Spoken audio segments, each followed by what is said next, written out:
He was undoubtedly one of Indian hockey's biggest stars. The highest scorer in the 1997 Junior World Cup in Milton Keynes, he rose to superstar status. The senior ranks were his for the taking. But when things start to go wrong, it's a domino effect. Yesterday, after years of not being in the limelight, came the tragic news that Rajiv Mishra had been found dead in his home in Benares. His death is being called mysterious. At Milton Keynes, he was the Junior World Cup's highest scorer with 9 goals. Curly long hair tied in a bandana, he caught the imagination of a nation starved for hockey success. Even though India lost the World Cup final to Australia, Rajiv Mishra was the next big thing. Destiny veered him into a different direction. An injury during training saw him undergo surgery, and then a hurried return to the turf worsened the knee. The then Indian Hockey Federation didn't offer much support. Mishra fell down a dark abyss. One thing led to another, depression set in. Friends said he became a loner and took to drinks. His weight ballooned. In such cases, self-esteem dives along with the career. He had a family, a job, but there must have been moments, many in fact, when he would have yearned for the roar of the fans, that singular excitement of scoring a goal, the team winning, dreams coming true. There is no doubt that he had God-given skills, movements as smooth as silk, a vision that enabled him to understand the pace of the ball better than most. This tragedy could have been averted. That helping hand from the management, the player community, might have calmed him.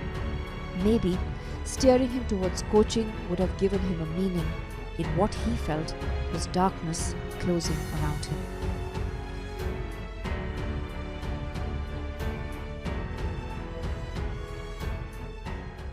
Welcome to NNI Sports for a very special show on remembering Rajiv Mishra.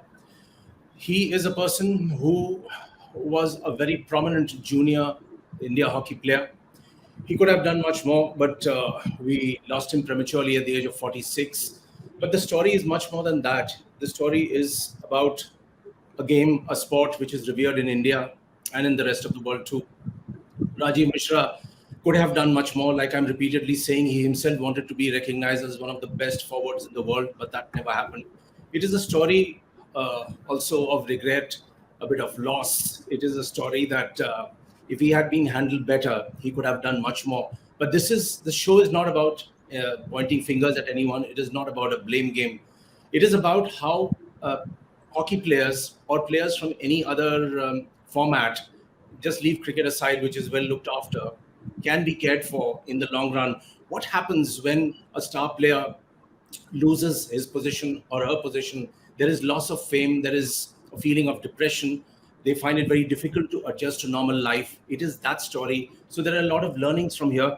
And I'm joined by an excellent panel, and it has Mr. Dileep Tirkey, who obviously needs no introduction, but I shall go through the details. Hockey India president, vice captain, 97 of the Junior World Cup team. He played alongside Rajiv Mishra. Then Mr. Rajesh Chauhan, midfielder, silver medalist, 97 Junior World Cup. And he also played alongside Rajesh Chauhan. I have Sandeep Mishra, sports editor in NNI Sports. He was one of the main people who interviewed Rajiv Mishra in somewhat better circumstances in the year 2003. So these three gentlemen will guide us through the show. My basic task is to basically talk to all of you. Very warm welcome to all of you. Dilip भाई, आपसे शुरुआत करते हैं.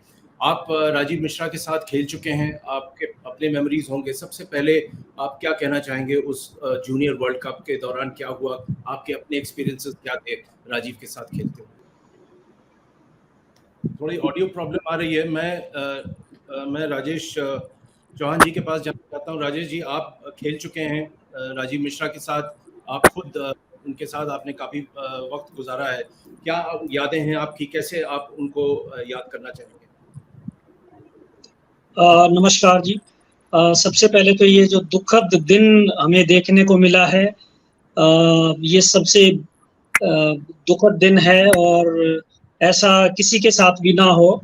और राजीव मिश्रा से जब पहली बार मैं मिला तो हम 1992-93 में एयर इंडिया हॉकी एकेडमी में हम दोनों का सिलेक्शन हुआ था और मैं सेंटर फॉरवर्ड खेलता था और राजीव मिश्रा लेफ्ट हाफ खेलता था उस टाइम पे। और उसके बाद जैसे जैसे जूनियर वर्ल्ड कप नजदीक आया तो मैं लेफ्ट इन और मिडफील्ड में खेलने लग गया और राजीव मिश्रा लेफ्ट हाफ से सेंटर फॉरवर्ड में खेलने लगे और उन्होंने थोड़े से टाइम में अपने आप को इतना अच्छे तरीके से उस फॉरवर्ड लाइन में सेट किया कि वो जूनियर वर्ल्ड कप में सितारा बनकर उभरा। लेकिन दुर्भाग्य हमारा और देश की हॉकी का ये रहा कि कुछ दिन बाद ही उनको नी में इंजरी हो गई और उसके बाद उनका जो कैरियर था वो छोटा हुआ। तो ये दुखद दिन था पहले भी और अब भी। राजेश जी, जब उनके घुटने पे वो चोट लगी थी और इसके बारे में काफी कुछ कहा गया है और ये भी दो अलग अलग व्यू पॉइंट्स आए हैं कि एक तो ये था कि जिस डॉक्टर ने उनकी जांच की थी, सर्जरी की थी, उन्होंने ये शायद कहा था कि इतनी जल्दी वापस मत लौटो, लेकिन राजीव मिश्रा के अंदर का कुछ हुआ होगा स्पिरिट, तो वो शायद जल्दी लौटे, लेकिन बाद में उन्होंने कहा कि ऐसा नहीं था। आपके पास कोई ऐसी कोई सूचना होगी जिससे ये पता चले कि हुआ क्या था घुटना चोट लगने के बाद? एक्चुअली चोट लगने के बाद जब डॉक्टर से परामर्श हुआ तो डॉक्टर्स अपनी रिपोर्ट देते हैं और जो खिलाड़ी होता है वो मन से और उनके शरीर में क्या चल रहा है खिलाड़ी को ज्यादा पता होता है। तो राजीव ने ये फैसला किया कि मेरे को कम बैक करना चाहिए और कम बैक किया भी। 1998 का जो सीनियर वर्ल्ड कप था उसमें हम सभी टीम में थे, राजीव का भी सिलेक्शन उसमें हुआ था, लेकिन आखिर में जब हम हॉलैंड में गए सीनियर वर्ल्ड कप खेलने तो वहां पे फाइनल रिपोर्ट डॉक्टर की थी कि अब आगे आपसे नहीं खेला जाएगा और ये पूरा टूर्नामेंट के बीच में कुछ हो गया तो फिर देश को और ज्यादा नुकसान हो सकता है। तो सबने मिलकर ये डिसीजन लिया कि आप अभी रेस्ट करें और दोबारा फिर कम बैक करें। जी संदीप, मैं आपके पास आना चाहता हूं and basically what I want to ask you is that you were possibly one of the last journalists who interviewed Rajiv Mishra way back in the year 2003 in Varanasi, and the very strange or rather interesting title of that show was Hisab Khel Ka, as if there is a hisab to be given even in sport. How would you recall that interview and you still feel so strongly about Rajiv? My first memories go back to Milton Keynes, where I always work on superstitions when I cover sport, and I very clearly remember that मैं जाके ना जिस तरफ opposition की team होती थी तो उस तरफ जाके मैं खड़ा हो जाता था फेंस के ऊपर और वहां से मैं मैच देखता था। एंड वो लक ही मेरा वैसे था कि मैंने जितने भी गोल्स देखे राजीव के, they were always, while I was standing virtually next to the striking circle in terms of the fencing. वहां पर भी कई बार काफी बातें हुई थी, एक आध छोटे छोटे इंटरव्यूज जो हम मैचेस के बाद करते हैं, बट उसके अंदर एक वो था, he was not one of those guys who was interested too much in giving interviews. उसका हर वक्त रहता था कि मेरे से लंबे इंटरव्यूज मत कीजिए, मुझे एक्स्ट्रा मैच खिला लीजिए, मैं बहुत खुश रहूंगा, क्योंकि मुझे समझ नहीं आता मुझे बोलना क्या होता है, मुझे सिर्फ खेलना आता है। सो the sum of what you probably get back is always that his passion to constantly keep playing and playing is probably what made him a big star at the Junior World Cup. And I think this particular passion that we talk about, कि मुझे वहां तक पहुंचना है, and he always said कि मुझे बहुत बड़ा प्लेयर बनना है, मुझे बहुत बड़ा प्लेयर बनना है। He always had this phrase, मुझे कुछ करना है, मुझे उस वहां पहुंचना जहां कोई पहुंचा नहीं है। I think probably वो जो हम इंजरी की बात कर रहे थे अभी, when you were just discussing it, कि क्या वो बहुत जल्दी ही एस्ट्रोटर्फ पे वापस आ गया, क्या he went against the doctor's advice? Sometimes you do feel that yes, maybe, but at the same time I think railways के लिए वो मैच खेल रहा था, उसको आई थिंक थोड़ा बहुत वो प्रेशर था कि मैं रेलवेज के लिए शिवाजी स्टेडियम पे खेलूं। And I still remember that particular astroturf, it was completely worn out. And when an AstroTurf gets completely worn out, it almost becomes like an ice rink, it's extremely slippery. You don't know how you're going to put your footing. Everything becomes something that you keep guarded against your particular body weight when as a center forward. And I think us match mein his knee again went, and the knee was raw. He had just come back from a surgery from that operation, and I think that big mistake probably took his complete career away.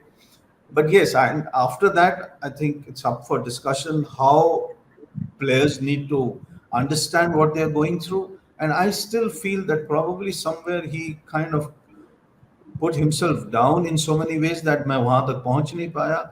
And today what we see is probably just a result of all of that thing that went through his mind.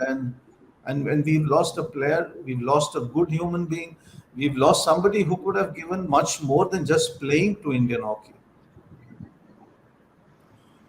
Rajesh ji, ये कहा जाता है राजीव मिश्रा के बारे में, हालांकि मैंने शुरू में भी कहा था कि इस शो का वैसे मकसद नहीं है कि किसी पे उंगली उठाएं, लेकिन कई और हॉकी जो प्लेयर्स हैं, जो एडमिनिस्ट्रेटर्स हैं, जो राजीव मिश्रा के दोस्तों की कैटेगरी में आते थे, उनका कहना था कि अगर उस वक्त इंडियन हॉकी फेडरेशन ने उनकी मदद की होती, थोड़ा उनका सहारा दिया होता, तो वो उनकी ये हालत नहीं होती, उनका करियर शायद एक लंबे अरसे तक चल सकता था.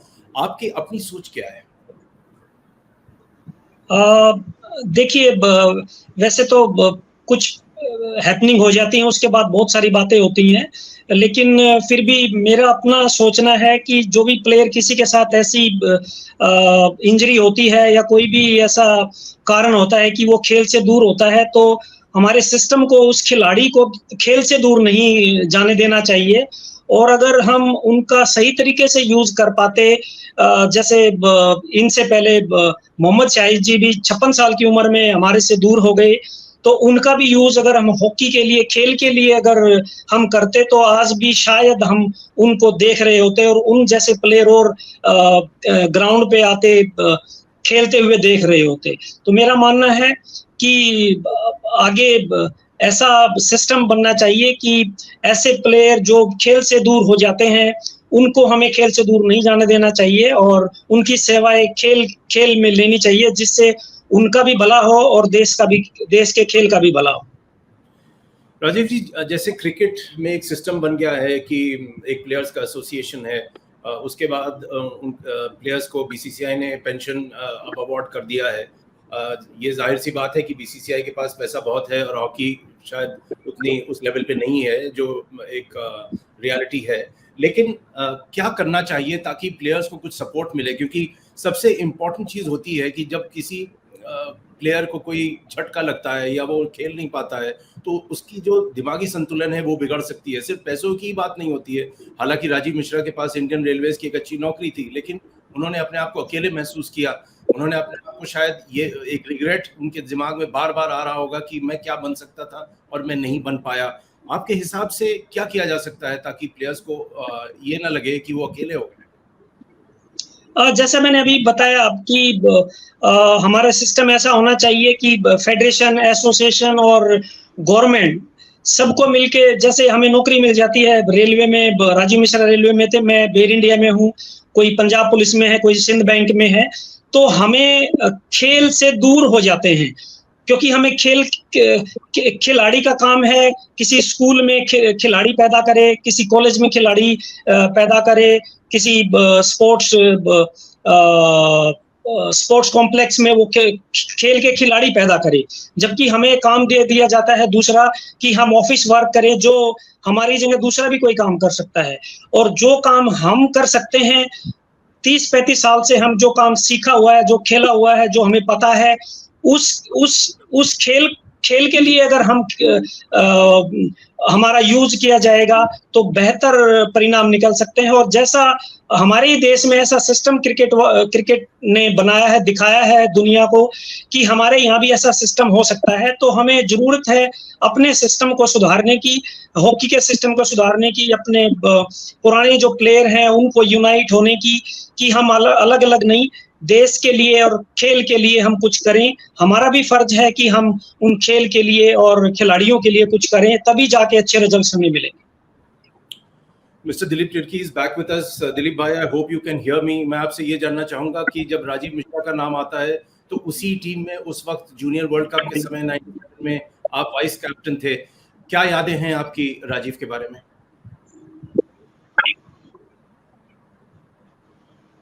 सबसे पहले राजीव मिश्रा हमारे बीच नहीं रहे, इस बात का काफी दुख है। और मेरा वॉइस आप क्लियरली सुन पा रहे हैं? जी बिल्कुल सुन पा रहा हूँ। जब अचानक मैं भी उनके बारे में सुना, मुझे भी काफी दुख हुआ, क्योंकि राजीव मिश्रा का नाम लेते ही एक दिमाग में बैठ जाता है। उस टाइम हम साथ में रहा करते थे, कई सारे मैचेस हम साथ में खेले हुए हैं, और स्पेशली जब जूनियर वर्ल्ड कप 97 में मिल्टन की बात करें तो राजीव मिश्रा कैसे भूल सकते हैं। और हम सब जानते हैं उस मैच के बाद राजीव मिश्रा छा गए थे। ऐसा लगा वर्ल्ड हॉकी को एक नया स्टार मिल गया, सुपरस्टार मिल जाएगा, ऐसा चर्चा हो रही थी। और जहां तक मुझे मेरे साथ उसका एक्सपीरियंस मैं कहूँगा, हम एक डेढ़ साल रहे प्रैक्टिस के साथ में, जूनियर वर्ल्ड कप प्रिपरेशन रहा। उसके साथ साथ मेरे ख्याल से इंडो पाक टेस्ट सीरीज की तैयारी के लिए वर्ल्ड कप से पहले मेरे ख्याल से प्रैक्टिस हम साथ कर रहे थे पटियाला में। और जब प्रैक्टिस के दौरान हम सब ने देखा कि मेरे ख्याल से गोलकीपर एबी सुबह के साथ टकराया और गिरे, और जस्ट थोड़ा सा हम लोग सोचे कि थोड़ा नी इंजरी है, उसके बाद रेस्ट में चलेगी। जब रेस्ट में चलेगी हमें बाद में मालूम नहीं कि वो थोड़ा सा जो गिरा वो इतना बड़ा दुखद हो जाएगा, इतना करियर बर्बाद कर देगी, ये हमें पता नहीं था। लेकिन मुझे लगता है कि राजीव मिश्रा का उनका जो बॉल कंट्रोल के साथ जो स्पीड था, जो अटैकिंग हॉकी खेला करते थे, मेरे ख्याल से खिलाड़ी के रूप में बहुत अच्छा खिलाड़ी थे, अपने लेवल में एक्सीलेंट खिलाड़ी थे। मैं जितना तारीफ करूं उतना कम रहेगा, क्योंकि मैं देखा हूं, खुद हम साथ में खेले हैं। और हमेशा देखिए अंडर 21 टीम हमेशा एक फॉरेन कंट्री के साथ खेलता तो एक डर रहता है। हम कभी परफॉर्म करने जाते हैं तो एक डर रहता है, जर्मनी है, ऑस्ट्रेलिया है, हॉलैंड है। तो मेरे ख्याल से उस दौरान हमारे फ्रंट लाइन इतना स्ट्रांग थी। राजेश चौहान भी साथ में है, इस बात को मानते होंगे।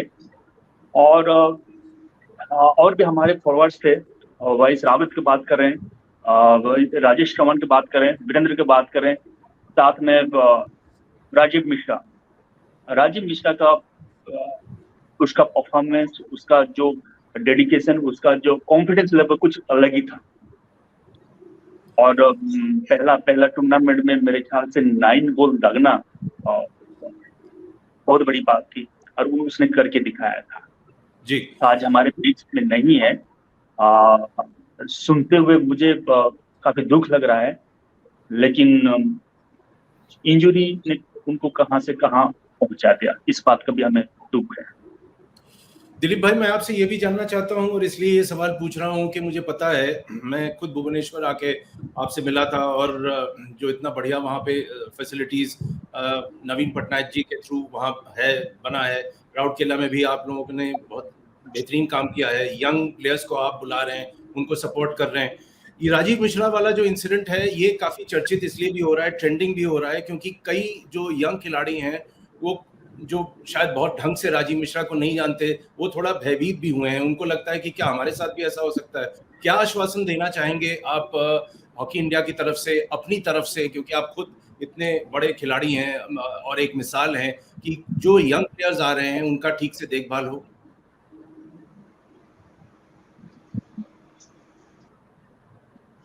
बीस 25 साल पहले मेरे ख्याल से रिहेब का जो प्रोसेस था कुछ और था। उस टाइम खिलाड़ी इंजरी होते थे, और मुझे कहीं ना कहीं राजीव के केस में और एक ऐसे केस में ऐसा लगता है कि हम सब उसका प्रॉपर केयर नहीं कर पाए थे, और ठीक से इंजरी को हम एनालाइज कर नहीं पाए। इंजरी का जो रिहैब को हम प्रॉपर मैनेज नहीं कर पाए, कहीं और कुछ और भी कारण हो सकते हैं। लेकिन एक पॉइंट के फाइनली बोलिए। एक पॉइंट के आगे, जैसे मैंने अभी राजेश भाई से पूछा था, उन्होंने अच्छा जवाब दिया कि जैसे बीसीसीआई अपने प्लेयर्स को पेंशन देती है, अभी इतना बहुत तगड़ा सपोर्ट स्टाफ है जिसमें फिजियो है, साइकोलॉजिस्ट हैं, पूरी एक टीम रहती है, साइंस मेडिसिन है, खासतौर से नेशनल क्रिकेट एकेडमी में जिस हिसाब से रिहेबिलिटेशन की बातें, मतलब वहाँ काम चल रहा है एनसीए में। आपने बिल्कुल सही कहा कि उस वक्त नहीं था हॉकी में, अब की क्या स्थिति है, थोड़ा उस पर रोशनी डालिए, और क्या और आप चाहेंगे कि हो?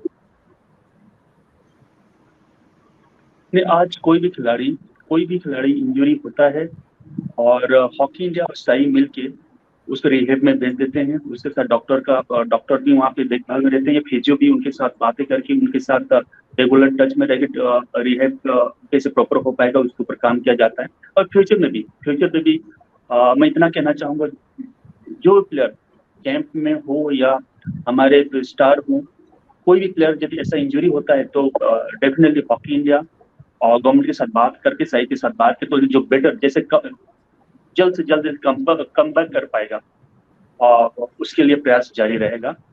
और आज तो काफी हमारे मेडिकल साइंस काफी एडवांस हो गया है और कई सारे प्लेयर्स इंजरी होने से तुरंत उसे केयर लिया जाता है और कोशिश यही रहता है कि प्लेयर कैसे दोबारा कम बैक करके अपना पुराना फॉर्म में वापस आ जाए। Sandeep, coming to you, after covering hockey for so many years, it's almost like you're the conscience keeper of hockey. You've written books, you have written articles, you have your own website, and you are very well known in the hockey fraternity as someone who is not just a covering journalist, but someone who feels for the sport. My point that I'm coming to is that we've all watched that 2003 interview with Rajiv Mishra in Varanasi, where you were there. And you've spoken a lot about it. So over and above the pathos, the depression, the feeling of loss, what is the kind of message that you yourself would want to send out to those young chaps who are dying to be on the hockey field? Will they be really cared for? I think so. I think, to start with, comparing hockey or any other Olympic sport to cricket probably is slightly wrong here. In a way, the reason being that the funds are very different. The way they are allocated is different. The way Olympic sport is governed is different. I'm not saying that it should not be like cricket, but at the same time, I think what happened during Rajiv's time and what we are seeing now, right from the sub-junior level to college, university, and the way Dilip has been going around trying to put a structure together, I think whatever we see, probably Rajiv Mishra's in a way suffering, whether it was mentally where he couldn't come to terms with what he wanted to do and what he couldn't, and then later on the way he drifted away from the community, the way he drifted away and went into a very silent zone, where he all he had was himself to look after. And I think somewhere there should be a player community, a Hockey India, where they kind of look out for such players who are going through a difficult period, who are trying to come to terms with failure for one, and also coming to terms with an aspect of themselves, that okay, I was supposed to be A+, I could not be A+, but I reached B. Now from B to A+, we can always say, "Theek hai bhai, nahi hua." It's very easy to say this.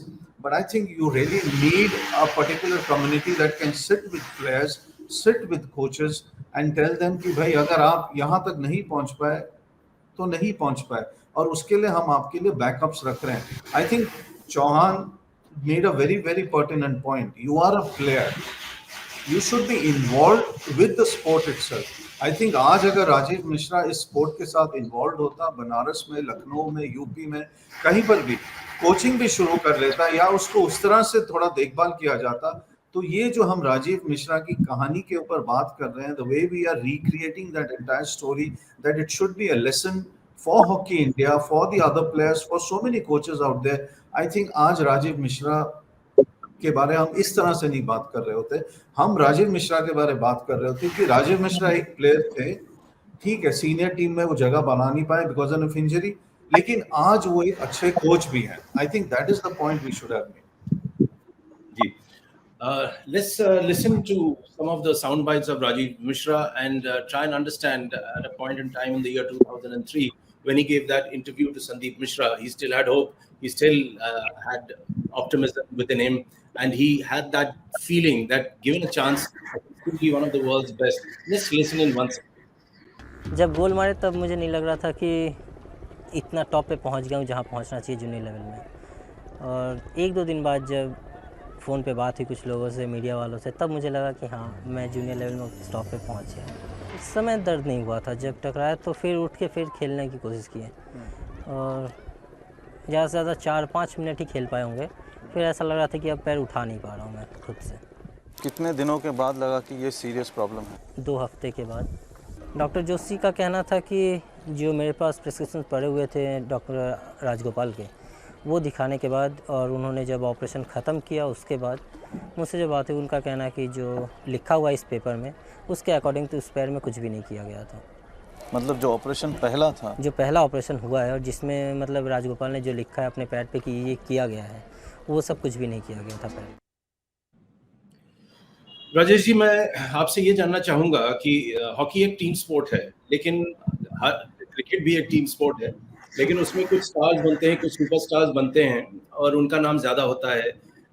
Hockey में भी यही ऐसा भी देखा गया है. आपसे मैं ये जानना चाहूँगा, क्योंकि आपने हॉकी को काफ़ी वक्त दिया है, आप खुद भी एक टॉप खिलाड़ी रह चुके हैं, कि हर प्लेयर कैसे ये एनालाइज करे कि उसमें कितनी काबिलियत है कि वो एक स्टार बन सकता है या नहीं, या एक टॉप लेवल के ऊपर जा सकता है या नहीं. क्या कोई ये कोच का काम है या कोई उसको समझा सकता है, ताकि ये जो जिसे कहते हैं दिमागी मैल एडजस्टमेंट ना हो, कि इंसान सोचे कि मैं बिल्कुल नंबर 10 तक जा सकता हूं जबकि शायद उसकी औकात 5 या 6 की हो. कैसे वो एडजस्ट करेगा?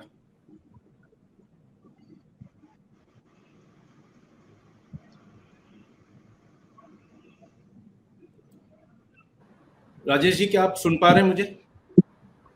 सुन नहीं पाया, दोबारा वो करेंगे प्लीज, सॉरी.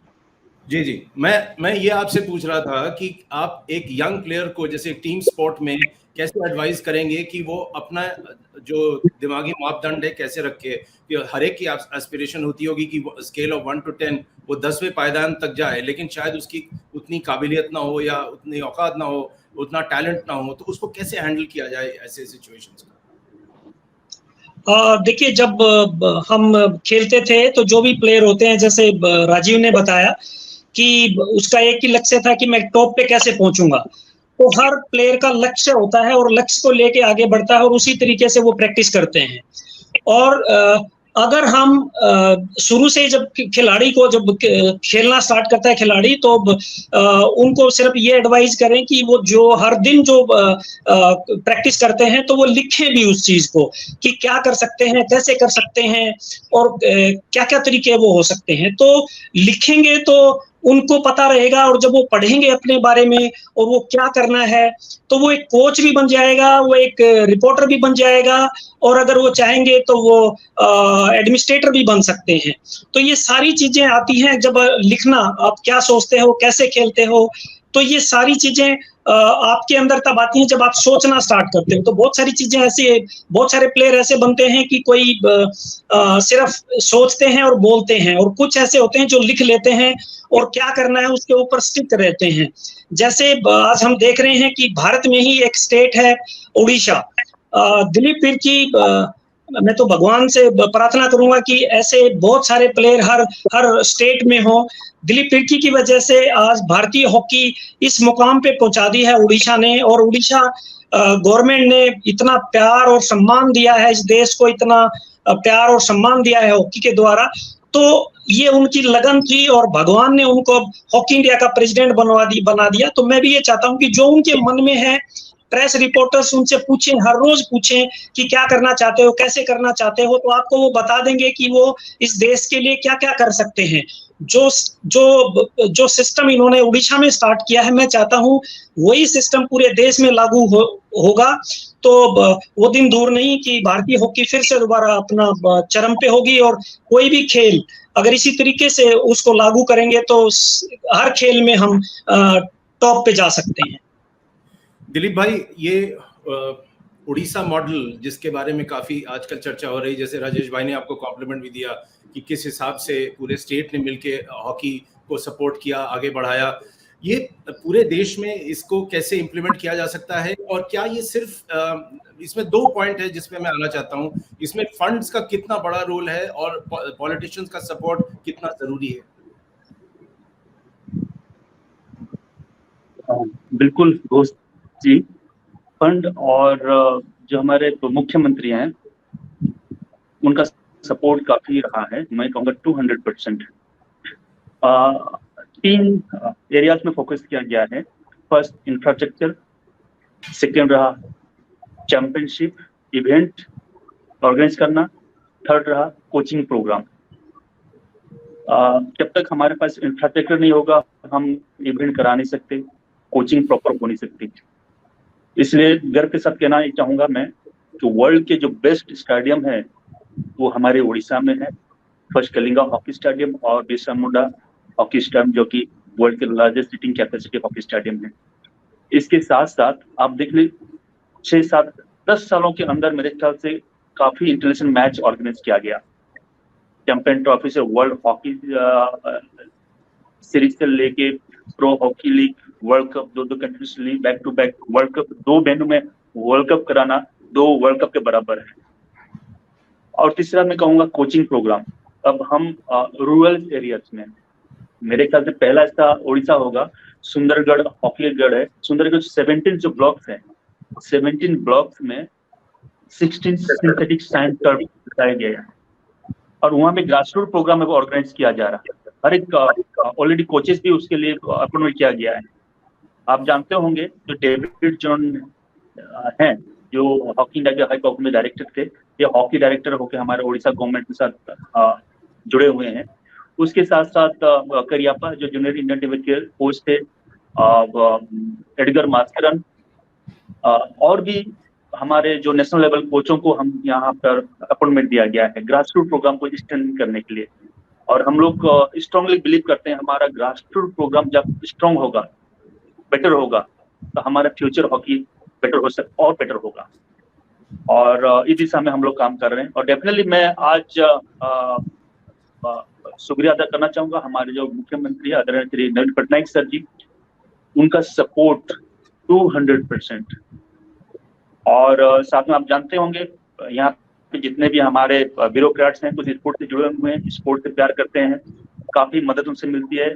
मैं कहूँगा विशाल जी, पंड्यान जी जो हैं अभी सीएम के पीएस हैं, स्पोर्ट्स मिनिस्टर हैं, और जो बहुत सारे ऐसे ब्यूरोक्रेट्स आए जो कि हॉकी के लिए, स्पोर्ट्स के लिए काफी मेहनत की है। और आज तक का मेहनत से आज उड़ीसा मेरे ख्याल से हॉकी के कैपिटल, स्पोर्ट्स का कैपिटल बन गया है। इतने नहीं, अभी हम लोग प्लान कर रहे हैं, हॉकी इंडिया में भी, हॉकी इंडिया भी अभी हम लोग लॉन्च किए ग्रास रूट प्रोग्राम, क्योंकि हमें मालूम नहीं, प्रेसिडेंट मुझे भी मालूम नहीं है कि हमारे इंडियन के सब जूनियर बच्चे क्या कर रहे हैं, किस लेवल में, क्या स्टैंडर्ड है, किस स्थिति में प्रैक्टिस कर रहे हैं। इसलिए हम लोग और सबसे बड़ी बात यह है कि हमारे सब जूनियर कंपटीशन नहीं है, मैचेस नहीं है उनके लिए। हम मेरे ख्याल से सालाना एक नेशनल चैंपियनशिप खेलते हैं। अभी कई सालों से हॉकी इंडिया, खेलो इंडिया मैच ऑर्गेनाइज किया गया है, बस 2-3 टूर्नामेंट खेलते हैं, उसके अलावा उनके लिए कंपटीशन नहीं है। इसलिए हम लोग चाह रहे हैं कि सब जूनियर लेवल में ज्यादातर बच्चे मैचेस खेलें। हम उसके लिए जोनल सिस्टम में लेके आए हुए हैं, east north south zone academics को लेके आए, इसमें सारी पार्टिसिपेट कर रहे हैं। फर्स्ट अंडर 16 की चैंपियनशिप कराने जा रहे हैं, फिर अंडर 19, अंडर 16 का हम कोर ग्रुप बनाने जा रहे हैं, अंडर 19 का कोर ग्रुप बनाने जा रहे हैं हम लोग, ताकि हमें पता लगे कि हमारे जो अच्छे बच्चे हैं, एटलीस्ट जो अच्छे बच्चे हैं कोर ग्रुप में आए और एक सिस्टमेटिक प्रोग्राम में शामिल हो जाएं। दिलीप भाई, आपने और उसके लिए जी, आपने काफ़ी डिटेल में बताया कि जूनियर और सब जूनियर लेवल पे हॉकी इंडिया क्या कर रही है। आप खुद इतने वेल नोन प्लेयर हैं, इंडिया के कप्तान आप रह चुके हैं और हॉकी इंडिया के अभी अध्यक्ष हैं। मैं आपसे ये जानना चाहूँगा कि आप खुद राजीव मिश्रा के साथ खेल भी चुके हैं और आपके दोस्त थे एक ज़माने में। राजीव मिश्रा को भूला ना जाए, इसके लिए क्या कुछ ऐसा किया जा सकता है कि कोई टूर्नामेंट उनके नाम पर हो, कुछ ऐसी उनकी स्मृति में हॉकी इंडिया करे ताकि लोग भूले ना राजीव मिश्रा के नाम के बारे में, कुछ ऐसा हो सकता है? आप अच्छा सजेशन दिए, वेलकम करना चाहूँगा और डेफिनेटली मैं हॉकी इंडिया की भी मैं एक प्रपोजल में लेके आऊँगा और कोशिश यह रहे कि राजीव मिश्रा एक डेफिनेटली उस टाइम तो राजीव मिश्रा यूथ लोगों का आइकॉन था जब हम साथ में खेलते थे और कोशिश डेफिनेटली मैं ये भी हमारे जो हॉकी इंडिया की एग्जीक्यूटिव बोर्ड में मैं इस बात को लाऊंगा और कोशिश ये रहेगी कि उनके याद में क्या करने से बेटर हो पाएगा। जी, Sandeep, coming to you, we have often seen that when tragedy strikes, as it happened in the case of Rajiv Mishra, a man so talented, but for circumstances, for various reasons, he just fell off the orbit. He went into a very lonely zone, like you yourself explained. You were in touch with him up to a point, then he went into a further cocoon. What can be done to help someone like him and like so many others who go through a very trying time when they are alive? Because I've been reading quite a bit about Indian actors, not the so-called A-listers who are getting the plum jobs, but a lot of very talented people who said that, hey, I am alive, give me some work. And Ashish Vidyarthi, who is a pretty well-known actor, also put out a tweet saying, I am alive, talent producers, मुझे आप काम दीजिए, जब मैं चला जाऊं फिर मत कहिएगा कि अरे वो तो इतना कामयाब आदमी था और अब वो चला गया है. So you understand where I'm coming from. So what can be done? I think Hockey India, as I said, is already doing a very good job in terms of the coaching aspects and everything. And I think all they need to do is probably wire in your sub-junior coaches, junior coaches like Rajesh Chauhan and so many others who played at a very high level and who are interacting with a lot of sub-juniors and juniors. Because what happens is that this is a messaging system that happens in sport.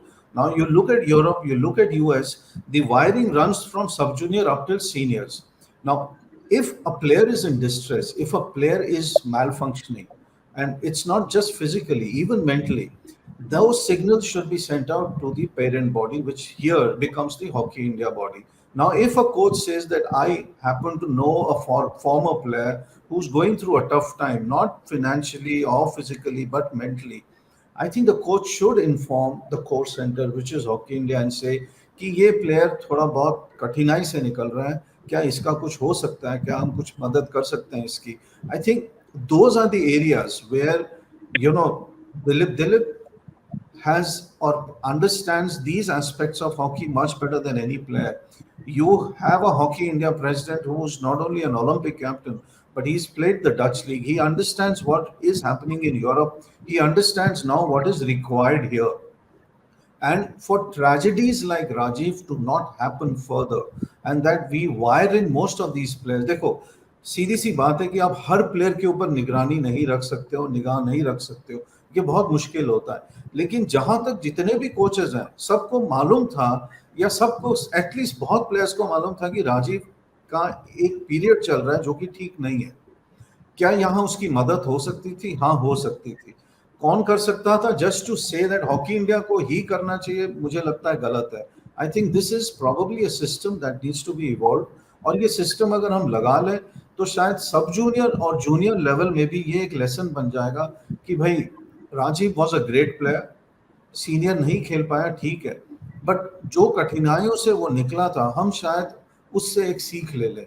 I think that will be a fantastic lesson that can come out of this huge tragedy. I mean, for me, to lose a player, not only a player, but to lose a human being like Rajiv, and believe me, I have interacted with him quite a bit, and that man was a clean soul.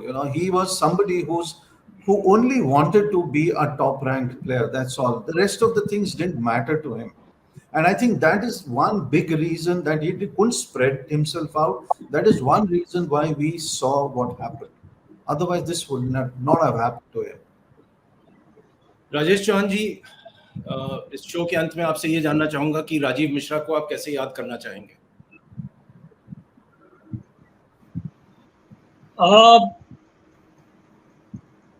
सबसे पहले तो उसका जब भी 97 का जब भी junior world cup याद आता है या उससे पहले यूरोप टूर याद आता है, तो मन में ऐसा होता है कि ऐसे ही प्लेयर भारत में पैदा होते रहें और ऐसा सीधा सादा लड़का जो सिर्फ खेलता था, कम बोलता था और जैसा संदीप भाई ने बताया कि इतना साफ सुथरा था और वो टॉप पे जाना चाहता था। तो सब प्लेयर्स की यही भावना होनी चाहिए कि हम भी अपने देश को, अपने खेल को टॉप पे लेके जाएंगे। और मैं भी सभी से उम्मीद करूंगा कि उनके जैसा फिर ऐसा प्लेयर बने और जैसा वो बनना चाहते थे, सब अपने दिमाग में, दिल में ये रखें कि वो भी कुछ ऐसा करें जिससे भारत दोबारा से हॉकी में या किसी भी खेल में टॉप पे जाए। दिलीप भाई, आप राजीव मिश्रा को कैसे याद रखेंगे?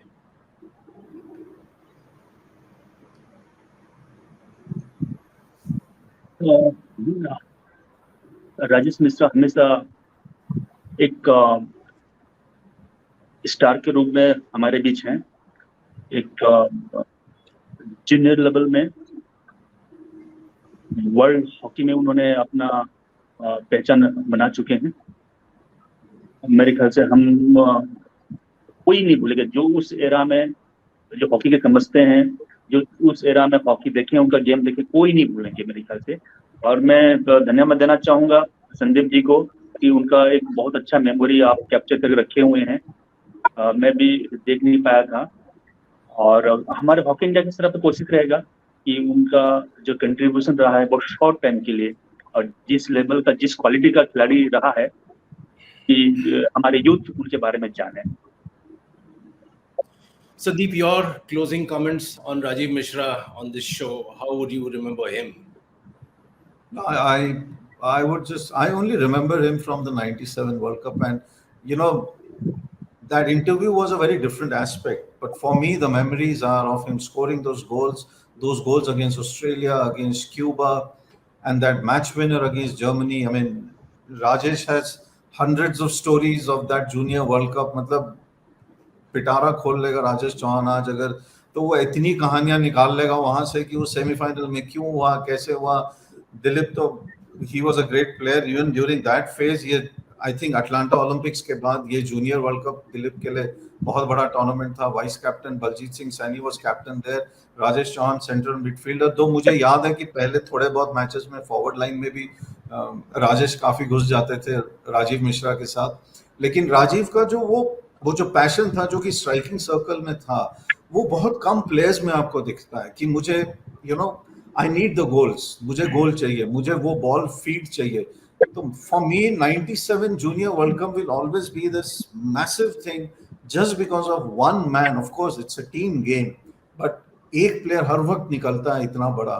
तो for me that will be the biggest and the best memory that I can always have of Rajiv. We'll leave it at that. I thank my guests Dileep Tirkey, Rajesh Chauhan and Sandeep Mishra. And before we conclude, let's listen in to Rajiv Mishra, possibly to remember him best. एक ही target है मेरा, वो है most dangerous forward in the world. आपने बनना, बस यही एक बनना है।